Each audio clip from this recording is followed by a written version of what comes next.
애틀랜타 라디오 코리아 12월 12일 화요일, 오늘의 한 뉴스입니다. 미국의 지난달 물가가 3%대 초반으로 하락하며 연준이 금리를 또다시 동결할 것이라는 전망에 무게를 실었습니다. 미 노동부가 발표한 11월 소비자 물가지수는 전달보다 0.1%포인트 하락한 3.1%로 전문가 예상치와 일치한 것으로 나타났습니다. 유가 하락이 2개월 연속 물가 둔화세를 이끌었지만 서비스 물가가 상승세를 이어가 물가 상승률이 2%대로 떨어지지는 못한 것으로 분석됩니다. 에너지와 식료품을 제외한 근원 소비자 물가 상승률은 지난해 같은 달보다 4%, 전달보다는 0.3%가 각각 상승해 전문가 전망치에 모두 부합했습니다. 이에 따라 오늘부터 열리는 연방공개시장위원회 회의에서 연준이 금리를 또다시 동결할 것으로 시장은 내다보고 있습니다. 미국의 11월 고용지표가 냉각 우려를 해소시키며 선방한 것으로 나왔으나 한인을 포함한 아시아계 실업률이 갑자기 급등해 비상이 걸렸습니다. 미국의 전체 평균 실업률은 3.7%로 전달의 3.9%에서 0.2%포인트가 내려갔습니다. 그러나 아시아계 실업률은 전달보다 한꺼번에 0.4%포인트나 급등해 3.5%를 기록했습니다. 아시아계의 노동 참여율은 65.3%에서 65%로 낮아졌기 때문에 구직 인구가 급증해 실업률이 올라간 게 아니라 실제로 일자리를 잃은 실직자들이 크게 늘어난 것으로 CNBC가 분석했습니다. 한인 사회를 포함한 아시아계 커뮤니티에서 그만큼의 사업이 잘 안 되고 일자리를 많이 줄이거나 신규 채용을 많이 하지 않고 있기 때문으로 해석되고 있습니다. 조 바이든 대통령의 재선 가도에 악재들만 속출해 먹구름에 휩싸이고 있습니다. 아들 헌터 바이든이 탈세 등 9가지 혐의로 끝내 기소된 데에 맞춰 공화당 하원은 내일부터 바이든의 탄핵 조사를 공식 착수하는 결의안을 가결할 채비를 하고 있고 이 경제와 물가 지지율이 30%에 그치면서 트럼프 전 대통령에게 밀리고 있어 민주당 진영 내 재선 포기 압력마저 고개를 들고 있습니다. 내년 11월 미 대선을 앞두고 조 바이든 대통령과 도널드 트럼프 전 대통령의 양자 대결을 상정한 여론조사에서 트럼프 전 대통령의 우세가 이어지고 있습니다. CNN이 여론조사 기관 SSRS에 의뢰해 역대 대선에서 여야가 경합주인 조지아주와 미시간주에서 11월 29일에서 12월 7일까지 각각 1,000명 이상의 등록 유권자를 상대로 전화와 온라인으로 조사한 결과 모두 트럼프 전 대통령이 바이든 대통령을 앞섰습니다. 트럼프 전 대통령은 미시간주에서는 50%의 지지율로 40%인 바이든 대통령의 오차 범위 밖에서 이겼고 조지아주에서는 49%를 얻어 44%에 그친 바이든 대통령의 오차 범위 안에서 앞섰습니다. 바이든 대통령은 지난 2020년 대선 당시에는 두 주 모두에서 근소한 차이로 트럼프 전 대통령에 앞선 바 있습니다. CNN에 앞서 진행된 뉴욕타임스 등 언론사들의 경합주나 전체 여론조사에서 바이든 대통령은 트럼프 전 대통령에게 밀리는 것으로 나타나고 있습니다. 구글이 발표한 2023 올해의 검색어에서 전 세계 최다 검색 레시피에 비빔밥이 올랐습니다. 이 한국의 걸그룹 5050의 큐피드는 노래 부분 5위를, 전국의 세븐도 10위를 차지했습니다.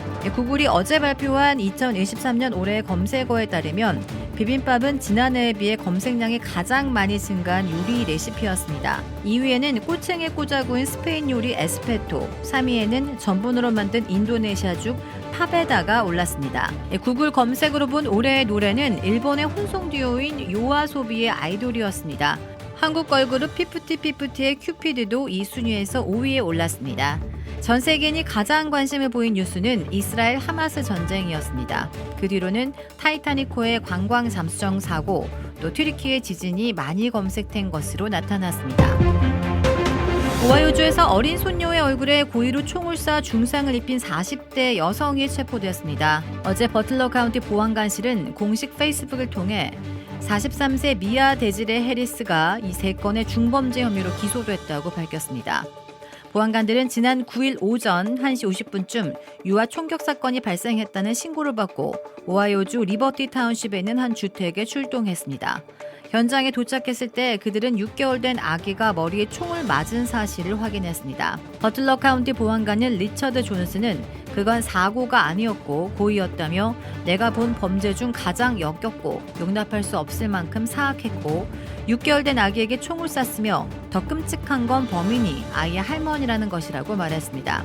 아기는 병원으로 옮겨져 치료를 받고 있으며 2차례 수술을 받았지만 여전히 위독한 상태입니다. 북미에서 살모넬라균에 오염된 멜론을 먹고 사망하는 사례가 잇따르고 있습니다.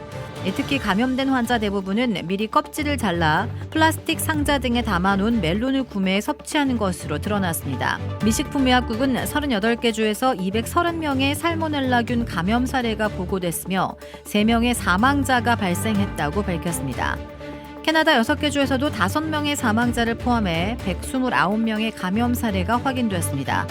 감염된 사람은 대부분 5세 이하의 어린이거나 65세 이상의 노약자인 것으로 알려졌습니다. 이 문제가 된 멕시코산 캔덜루프 멜론은 루디 또는 말리치타라는 이름의 브랜드로 지난 10월부터 한 달여간 북미 지역에 유통되었습니다.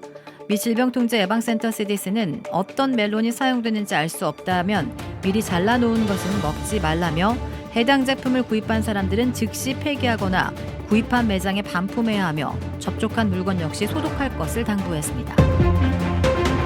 캐나다에서 일명 자살 키트를 판매한 전직 요리사가 살인 방조 혐의에 이어 살인 혐의로 추가 기소됐습니다. 현재 언론 보도에 따르면 온라인으로 자살 키트를 판매한 58세 케네스 로가 14건의 살인 혐의로 추가 기소됐습니다. 로는 지난 5월 체포돼 14건의 살인 방조 혐의로 기소됐는데 그는 지난 2020년부터 40여 개국의 사람들에게 식품 첨가물로 사용되지만 오용하면 사망까지도 이를 수 있는 제품 1,200개가량을 판매한 혐의를 받고 있습니다.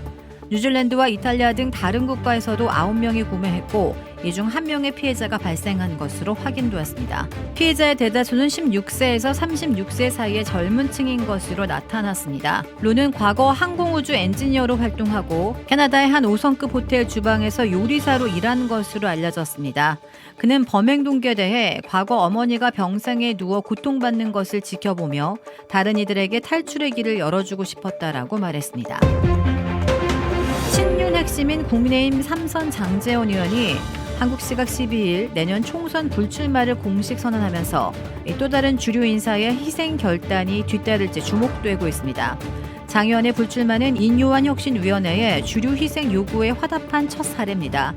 내년 총선을 앞두고 국민의힘 중진 의원 중 첫 번째 공식 불출마 선언이기도 합니다. 당 안팎에서는 장 의원이 신호탄을 쏘아 올린 만큼 후속 선언을 통해 인적 쇄신 분위기가 끊기면 안 된다는 데 암묵적인 공감대가 형성됐습니다. 특히 김기현 대표를 비롯한 지도부와 친윤 그룹, 영남 중진들의 거취에도 관심이 집중되고 있습니다.